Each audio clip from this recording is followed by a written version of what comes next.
नमस्कार प्यारे विद्यार्थियों। अपने क्लास 8 की ये बुक आप देख रहे हो, रुचिरा। ये नई किताब है एनसीईआरटी की, और जो पुरानी किताबें हैं वो आपकी अब नहीं चलेगी। ठीक है, तो आज हम इसका चैप्टर नंबर 1 पढ़ने वाले हैं। ये वाली किताब ये देख लो, फ्रंट पेज इसका। ऐसी किताब लानी है आप सबको, और जिसके पास है वो किताब खोल के बैठो। निकाल ली सबने किताब। अब उसका चैप्टर नंबर 1 पे आ जाइए आप।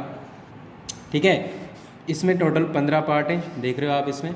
और इसके आगे ये हम पहले पार्ट पे आगे हैं। सुभाषितानी मतलब होता है अच्छे वचन, मीठे वचन, मधुर वचन।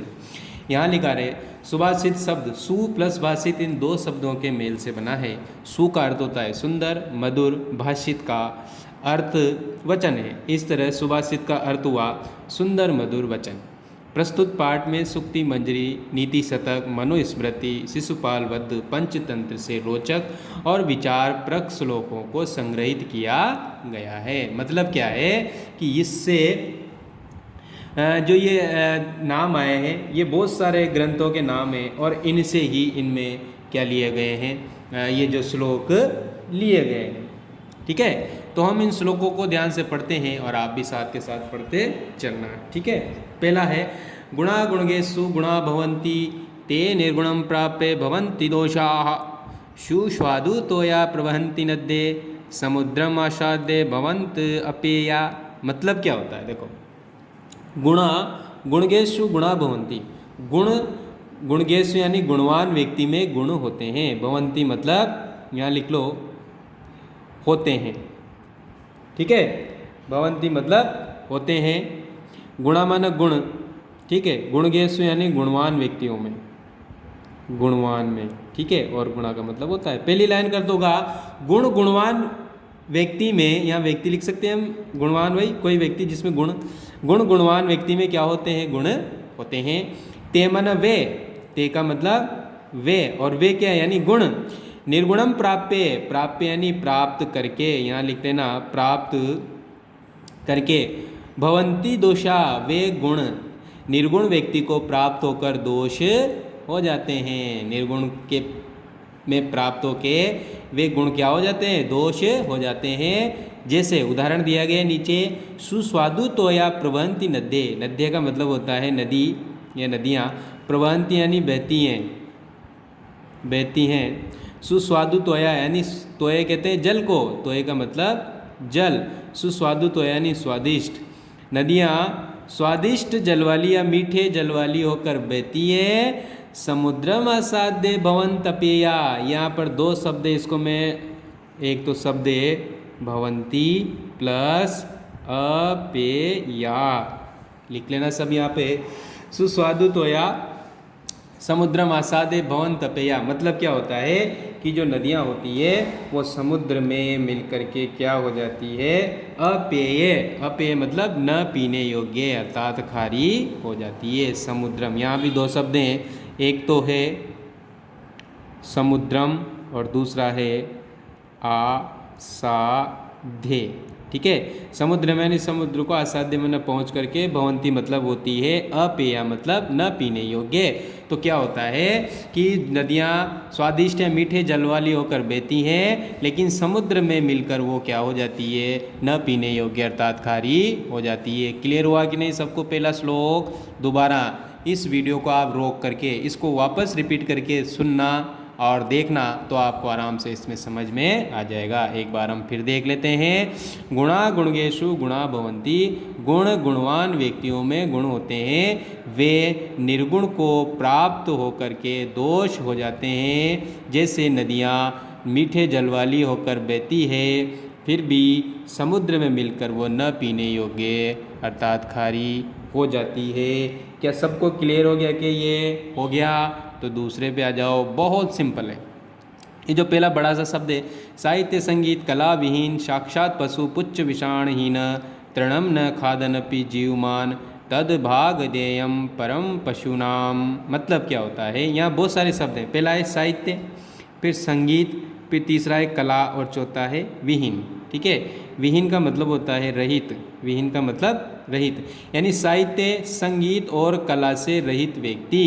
साक्षात पशु, पुच्छ विषाणहीन, पुच्छ मन पूछ, विषाण मन सींग, हीन मन रहित, यानी जो व्यक्ति साहित्य संगीत कला से विहीन है वो व्यक्ति बिना पूंछ और सींग वाले साक्षात पशु के समान है। जो व्यक्ति साहित्य संगीत कला से रहित है वो व्यक्ति बिना पूंछ और सींग वाले पशु के समान है, या वो साक्षात बिना पूंछ और सींग वाला पशु है। कौन? जिसमें साहित्य संगीत कला विहीन ये गुण जिसमें नहीं है। ठीक है, और वो भी कैसा? तृणम न खादनपि, तृणम कहते हैं तिनका, और तिनका किसका? घास का। न मन नहीं, खादनपि यानी खाते हुए भी, जीवमान यानी जीवित रहता है। ठीक है, तृणम न खादनपि जीवमान, वो तिनका न खाते हुए भी क्या है? जीवित है। तद भाग देयम परम पशुनाम, यह पशुओं का परम सौभाग्य है, या वह उन पशुओं का परम सौभाग्य की बात है। कौन से सौभाग्य की बात है? कि वो तिनका या घास न खाते हुए भी क्या है? जीवित है। कौन सा व्यक्ति? जो साहित्य संगीत कला से रहित है वो व्यक्ति साक्षात पशु के समान है। और पशु भी कैसा? बिना पूंछ और सींग वाले। विषाण का मतलब होता है पुच्छ मतलब पूंछ, विषाण मतलब सींग। ठीक है, फिर देखना साहित्य संगीत कला से रहित व्यक्ति बिना पूंछ और सींग वाले पशु के समान होता है। यानी यूँ भी कह सकते हैं कि जो व्यक्ति साहित्य संगीत कला से रहित होता है वह बिना पूंछ और सींग वाला साक्षात पशु है। तृणम न खादनपि जीवमान, तिनका न खाते भी जीवित रहता है। तद भाग देयम परम पशुनाम, ये पशुओं का परम सौभाग्य है। समझ गए क्या सब? समझ गए? बहुत अच्छी बात है। फिर आगे देखो अगला, लुब्धस्य, लुब्धस्य माना लोभी की, लुब्धस्य माना लोभी की। नश्यति यश पिशुनस्य मैत्री, नष्ट क्रियस्य कुलम अर्थपरस्य धर्मः, विद्यापरम वेस्निन कृपणस्य सौख्यम, राज्यम प्रमथ सचिवस्य नराधिपस्य। ठीक है, एक बार पहले मीनिंग देख लो। लुब्धस्य यानी लोभी का, यहाँ लिख लो लोभी का। नश्यत यानी नष्ट होता है, नष्ट होता है। मैं साथ के साथ लिख रहा हूँ, लिख लेना। ठीक है, यश माना यश ही होता है, या फिर यश मतलब जानते हो ना आप, यश मतलब बड़प्पन या कुछ भी आप जो कह सकते हो। ठीक है, पिशुनस्य एक शब्द है, पिशुनस्य यानी चुगलखोर। क्या होगा इसका? चुगलखोर यानी जो चुगली करता है। मैत्री मतलब मित्रता। ठीक है, पहली लाइन का अर्थ क्या होगा? कि लोभी व्यक्ति का यश नष्ट होता है, लोभी व्यक्ति का यश नष्ट हो जाता है। चुगलखोर की क्या नष्ट होती है? मित्रता। चुगलखोर की क्या नष्ट हो जाती है? मित्रता। तो सबसे पहले आप क्या याद रखोगे? क्या याद रखोगे मेरे प्यारे बच्चों? कि लोभी व्यक्ति का यश नष्ट हो जाता है, चुगलखोर की मित्रता नष्ट हो जाती है। और नष्ट क्रियस्य कुलम, यहाँ दो शब्द है, एक तो कुलम एक अर्थपरस्य। ठीक है, तो नष्ट क्रियस्य का मतलब होता है अकर्मण्य व्यक्ति। नष्ट क्रियस्य का मतलब होता है अकर्मण्य व्यक्ति। ठीक है, ये इसका मतलब होता है। ठीक है, नष्ट क्रियस्य यानी अकर्मण्य व्यक्ति का क्या नष्ट होता है? कुल। और अर्थपरस्य, अर्थपरस्य का मतलब होता है धन का लोभी या धन का लालची, उसका क्या नष्ट हो जाता है? धर्म। तो यहाँ क्या लिख देता हूँ मैं, इसका अर्थ होता है किसका? अर्थपरस्य का। ठीक है, तो यहाँ हो जाएगा धन का लोभी। किसका मतलब होगा? अर्थपरस्य का। ठीक है, धन का लोभी जो होता है उसका धर्म नष्ट हो जाएगा। विद्यापल वेस्निन। ठीक है, वेस्निन का मतलब होता है बुरी लत वाला। वेस्निन का मतलब बुरी लत वाला। वेस्निन का मतलब क्या होगा? बुरी लत वाला। मीनिंग लिख लेना साथ के साथ में। बुरी लत वाले का विद्यापल नष्ट हो जाता है, कृपण कहते हैं कंजूस को। कृपण किसको कहते हैं? कंजूस को। कंजूस की सोखे, सोखे यानी सुख। कंजूस का क्या नष्ट हो जाता है? सुख नष्ट हो जाता है। फिर आगे देखो, राज्य प्रमथ सचिवस्य नराधिपस्य। नराधिपस्य मतलब होता है राजा का, ठीक है। प्रमथ सचिवस्य यानी आलसी मंत्री वाले। प्रमथ सचिव का मतलब आलसी मंत्री वाले, अर्थात राज्य में यानी राज्य। आलसी मंत्री वाले राजा का राज्य क्या हो जाता है? नष्ट हो जाता है। तो शुरू से एक बार फिर देख लो प्यारे बच्चों, बहुत ध्यान से देख लेंगे। लोभी व्यक्ति का क्या नष्ट हो जाता है? बोलो मेरे साथ। यश नष्ट हो जाता है। चुगलखोर की मित्रता नष्ट हो जाती है। नष्ट क्रियस्य अर्थात अकर्मण्य व्यक्ति का कुल नष्ट हो जाता है। धन के लालची का, धन के लोभी का धर्म नष्ट हो जाता है। बुरी लत वाले, व्यसनिन का मतलब होता है बुरी लत वाला। मैं यहाँ लिख दूँ, यहाँ लिख देता हूँ, आप लिख लेना इसको, बुरी लत वाला, ठीक है। बुरी लत वाले का क्या नष्ट हो जाएगा प्यारे बालकों? बताओ। बुरी लत वाले का विद्यापल नष्ट हो जाएगा। और कृपण कहते हैं कंजूस को, कंजूस का सुख नष्ट हो जाता है। राज्य प्रमथ सचिवस्य नराधिपस्य, आलसी मंत्री वाले राजा का राज्य नष्ट हो जाता है। इस पेज में हमने 3 पढ़ लिए। एक बार मैं फटाफट इनको रिवाइज कर देता हूँ, फिर मैं नहीं बताऊँगा। आप वीडियो को रोक करके दोबारा चला चला करके इसको आराम से देख सकते हैं। गुणा गुणगेषु गुणा भवन्ति, गुण गुणवान व्यक्ति में गुण होते हैं। ते निर्गुणम प्राप्य भवन्ति दोषा, वे निर्गुण व्यक्ति को प्राप्त होकर के दोष हो जाते हैं। नदियाँ स्वादिष्ट जल वाली होकर बहती हैं, लेकिन समुद्रम आसादे भवन तपेया, समुद्र में मिलकर वो न पीने योग्य हो जाती है। साहित्य संगीत कला से रहित व्यक्ति बिना पूंछ और सींग वाले साक्षात पशु के समान होता है। तिनका न खाते भी वह जीवित रहता है। यह पशुओं का परम सौभाग्य है, ठीक है।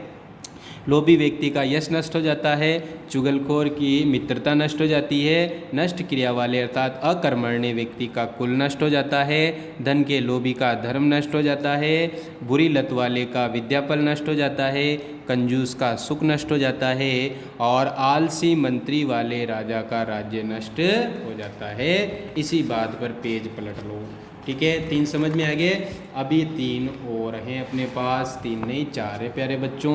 तो ध्यान से पढ़ते चलेंगे, ध्यान से देखते चलेंगे, ठीक है। देखो अगला, पीत्वा रसम तु कटुकम मधुरम समानम माधुर्यमेव जनयति मधुमक्षिका, ठीक है। यानी पीत्वा रसम तु कटुकम मधुरकम समानम माधुर्यमेव जनमेयम मधुमक्षिकासो, संत ततेव सम सज्जन दुर्जना नाम श्रुत्वा वच मधुर सुक्त रसम सृजंती। पीत्वा मन पी करके, पीत्वा मन पी करके, रसम यानी रस को, ठीक है। कटुकम यानी कड़वा, और मधुरम माना मीठा, ठीक है। समान यानी समान। अब यहाँ देखो, एक तो हो गया मधुमक्षिका और एक जन्मेय, ठीक। माधुर्यमेव यानी मधुर, 2 शब्द इसमें, माधुर्यम प्लस एव।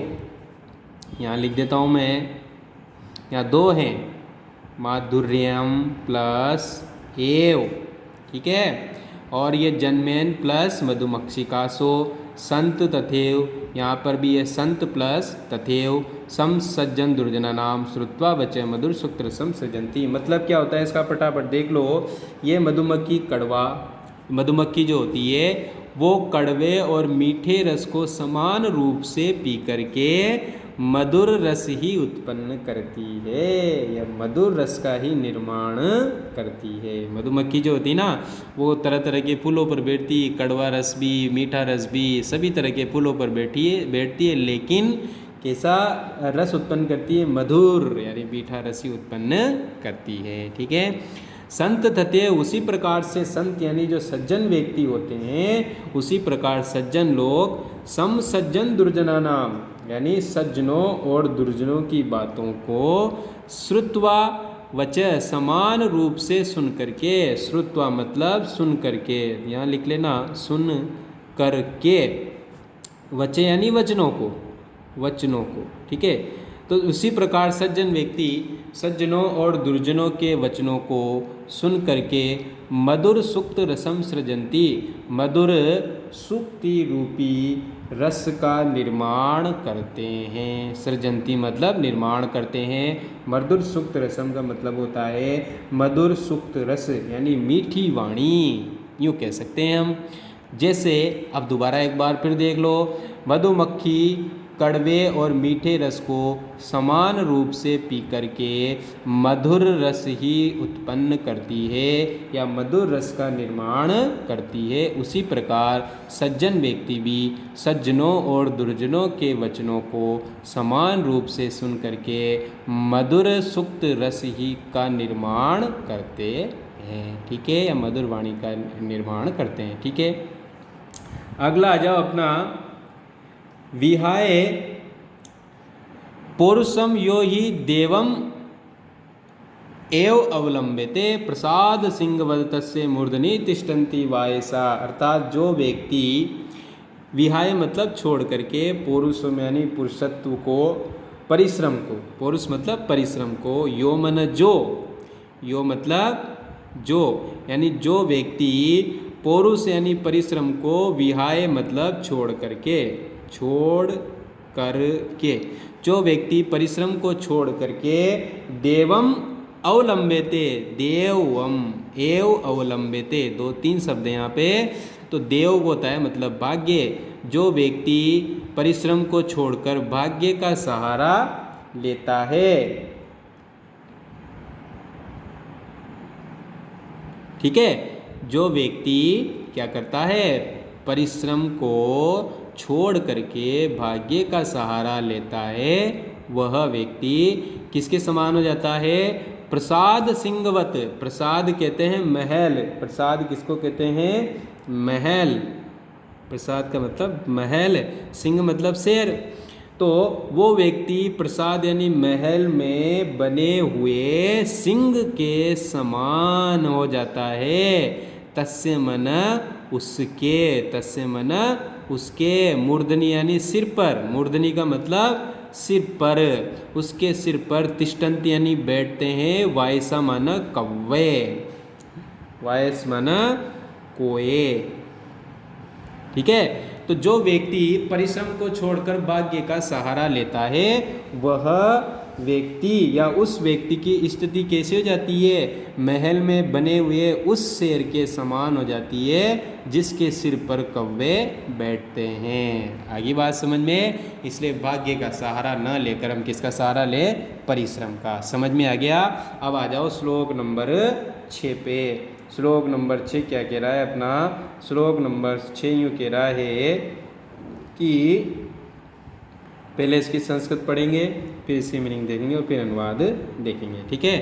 पुष्प पत्र फल छाया मूल वलकल दारू भी धन्या मही रुवायसाम विमुखम यान्ति नार्तिन चिंतनिया ही विपदाम आदाव्यव प्रतिक्रिया न कूप खन्नम युक्तम प्रदीप्ते बहिना ग्रहे। मतलब क्या होता है,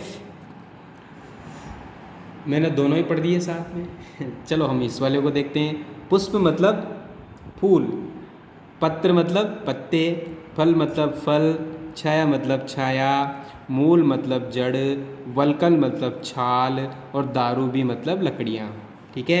यहाँ भी लिख रहा है दारू भी, देखो इधर दारू भी मतलब लकड़ियों द्वारा। क्लियर है सभी को, मीनिंग में आपको दिख रहा होगा, ठीक है। और ये पेड़ के विषय में और हमें क्या शिक्षा दी गई है वो सारी चीज़ें पढ़ेंगे।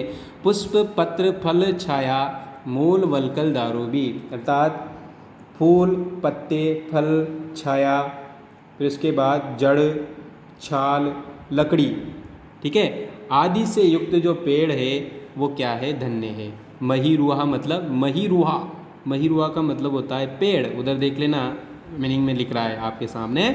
महीरुहा मतलब पेड़, अर्थात फूल पत्ते फल छाया जड़ छाल लकड़ी आदि से युक्त पेड़ क्या होता है, धन्य होता है। फिर आगे क्या होता है, ऐसाम विमुखम यान्ति न अर्थिन, न अर्थिन मतलब याचक, मतलब मांगने वाला, यान्ति यानी लौटता है। ठीक है, तो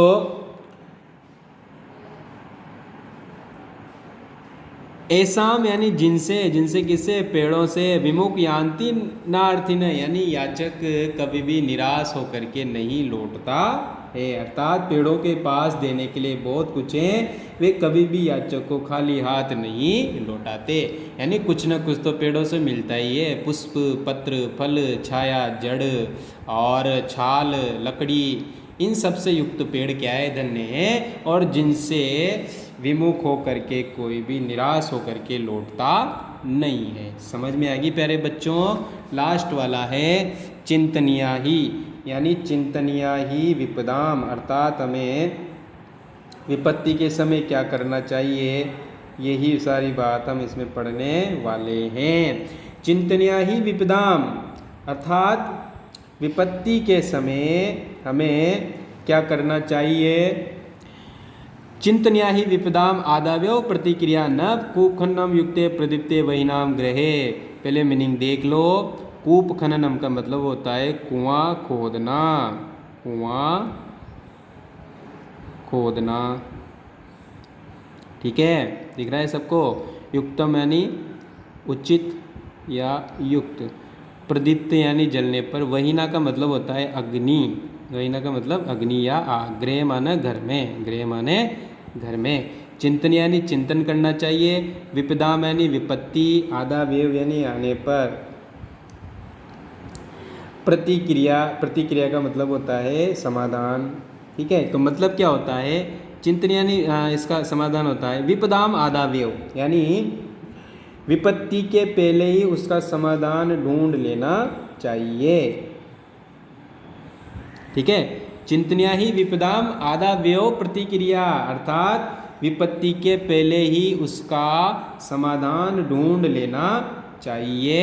विपत्ति आने पर, विपत्ति आने के बाद उसका समाधान ढूंढना वैसे ही है जैसे घर में आग लगने के बाद कुआं खोदना, अर्थात जैसे घर में आग लगने के बाद कुआं खोदने का कोई मतलब नहीं है, उसी प्रकार से विपत्ति आने पर फिर उसका उपाय करने का कोई मतलब नहीं है। इसलिए विपत्ति आने से पहले ही हमें उसका क्या करना चाहिए, चिंतन करना चाहिए या उसका समाधान का उपाय ढूंढ लेना चाहिए। समझ में आ गई मेरे प्यारे बच्चों। तो ये अपना काम कंप्लीट हो गया है। उसके बाद आप ये शब्दार्थ करेंगे। ठीक है, इसके श्लोक याद करने हैं, अनुवाद याद करना है, बार बार वीडियो को देखना है ताकि आपको पूरा अनुवाद याद हो जाए। ये वाले मीनिंग हो गए, ये वाले तो आप स्वयं भरोगे इसमें से देख करके। वैष्णिनम किम नश्यति, बुरी लत वाले का क्या नष्ट होता है प्यारे बालकों, ये आप कर सकते हो क्या, बताओ, कर सकते हो क्या रे। तो बुरी, वैष्णिनम किम नश्यति, एक पद में उत्तर देना है। तो वैष्णिन का क्या नष्ट होता है, विद्याफलम, मैं यहाँ लिख देता हूँ विद्याफलम। ठीक है, आप कस्य यश नश्यति, किसका यश नष्ट होता है, लुब्धस्य, दिख रहा है सबको स्क्रीन पे, मैं बोल भी रहा हूँ साथ में। मधुमक्षिका किम जनयति, माधुर्यमेव, तो माधुर्यम, माधुर्यम लिख लेना, लिख लिया। पेज पलटो सब, मैं फटाफट फटाफट आपके भरा देता हूँ। मधुर सुक्त रसम के सृजंती, मधुर सुक्त रसम के सृजंती, के की यहाँ आ जाएगा संत, क्या आ जाएगा, संत। अर्थिन के बे विमुखा न यान्ति, मही रू है बे, यानी पेड़ों से, तो मही रू है बे, ऐसे लिख लेना, सबको दिख रहा होगा, मही रू है बे। ठीक है, ये तो हो गया आप सबका क्वेश्चन आंसर। ठीक है, उसके बाद देखो प्यारे बच्चों, आपको क्या करना है, इनके शब्द लिखने हैं। जैसे कंजूस का मतलब कृपण होता है, तो ना पाठ से कड़वा का क्या लिखते हैं, कटुकम, कटुकम। पूंछ का पुच्छ, लोभी का लुब्ध, क्या होगा, लुब्ध। ठीक है, मधुमक्खी का मधु मक्षिका, समझ गए क्या, समझ गए। तिनका का तृणम क्या हो जाएगा? तृणम। समझ में आ रहा है सबको? बहुत अच्छी बात है प्यारे बच्चों। अब हम आगे चलते हैं। आगे चलेंगे तो आप देखोगे इसमें आपके बहुत सारे उदाहरण हैं। आपको क्या क्या ढूंढना है? कर्ता पद, क्रियापद। क्या ढूंढना है? कर्ता पद और क्रियापद। तो पहले में तो क्या आ जाएगा? निर्गुणम। जैसे इसने पहले का तो दे ही रखा है, संत और सृजंती। तो निर्गुणम प्राप्य भवन्ति दोषा। निर्गुणम प्राप्य भवन्ति दोषा। तो दोष तो क्या हो जाएंगे प्यारे बालकों? अपने कर्ता में आ जाएगा, और भवन्ति किस में आ जाएगा? क्रिया में आ जाएगा। ठीक है, ये लो, और ये दो सब दोष यहाँ लिखना है, और ये इधर लिखना है। गुणगेशु गुणा भवन्ति, यहाँ गुणा आ जाएगा, और इधर क्या आ जाएगा? तुम सब सोच रहे होगे सर इधर तो भवंती आएगा। बिल्कुल आएगा बच्चों। मधुमुक्ष क्या? माधुर्य में जनियत। तो यहाँ तो क्या आ जाएगा? मधुमक्षिका, और इधर क्या आ जाएगा? जनएत। समझ रहे हो? पिशुनस्य मैत्री यश नश्यति। पिशुनस्य मैत्री तो यश नाश्यति। कौन नष्ट करता है? पिशुनस्य मैत्री। तो आप यहाँ मैत्री भी लिख सकते हो, और पिशुनस्य मैत्री भी लिख सकते हो, और यहाँ लिख सकते हो नाश्यति। क्लियर सभी को? नद्ये समुद्रम आसादे अपेया भवन्ति। तो आपको पता चल ही गया होगा, यहाँ तो नद्य आ जाएगा, और यहाँ क्या आ जाएगा? भवन्ति। अगला क्वेश्चन प्रश्न निर्माण वाला है। आप सब शुरू से पढ़ते आ रहे हैं, छठी क्लास से 7th में भी आपने पढ़ा होगा। पढ़ा है ना सबने? तो उसके जो प्रश्न निर्माण है वो आपको कैसे करने हैं ज़रा ध्यान से सुन लेना और उसको समझ लेना। ठीक है, तो कैसे करोगे आप? गुणा गुणगेशु गुणा भवन्ति, मतलब क्या होगा? गुण गुणवान व्यक्ति में गुण होते हैं। ये तो अपना क्या है? प्रश्न है। ये जो अंडरलाइन हो रहा है इसकी जगह एक शब्द लिखना है के, और बाकी सब वैसा का वैसा है। जैसे मैं एक बना के बता देता हूँ, के इसको हटा दो, फिर जो अंडरलाइन हो रहा है फिर आप लिखो गुण गेशु, फिर लिखो गुणा, लिखते हैं सबने, फिर लिख देना भवंती। क्या लिखोगे? भवंती। और पीछे यहाँ देखो जगह थोड़ी ये किताब ऐसी है तो प्रश्नवाचक चिन्ह लगाना मत भूलना। समझ गए सब? फिर देखो नद्य, नद्य की जगह क्या लिखना है आपको? का। क्या लिखना है? का। लुब्धस्य, इसकी जगह लिखना है आपको कस्य। बाकी सब वैसे के वैसे उतार देना। मधुमक्षिका की जगह वापस क्या आ जाएगा? का आ जाएगा। मूर्धनी, मूर्धनी की जगह आ जाएगा कुत्र भी लिख सकते हैं, और कस्मिन भी लिख सकते हैं। तो आप कुत्र से भी बना सकते हो और कस्मिन से भी बना सकते हो। किसकी जगह आएगा? मूर्धनी की जगह। तस्य पहले वैसा का वैसा ही आएगा। ठीक है, अगला प्रश्न आ गया आपका संधि विच्छेद वाला। एक इसने कर रखा है और बाकी हम यहाँ भर लेते हैं। तो माधुर्यम, यहाँ लिखो माधुर्यम प्लस एव। ठीक है, फिर अल्पम प्लस एव। समझ रहे हो? सर्वम, ये सर्वम है, देख लेना। सर्वम हलंत लगेगा, पीछे एव आ जाएगा। फिर यहाँ देवम प्लस क्या आ जाएगा? एव आ जाएगा। फिर यहाँ थोड़ा बड़ा शब्द है, इधर से लिख देते हैं महात्मनाम।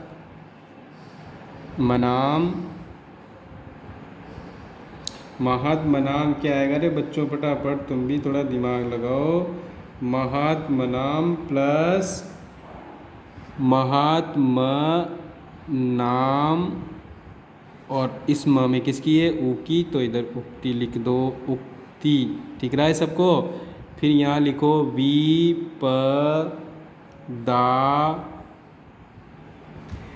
विपदाम एव। क्या आ जाएगा? विपदाम। देखो इसके मेरे को लग रहा है कि इसके दो होंगे शायद, तो दो होंगे तो हम दो कर लेंगे इसके। देखते हैं अभी। विपदा, तो लिख दिया सबने, विपदाम, विपदा, ये माँ पे यहाँ लिख दो, विपदाम, फिर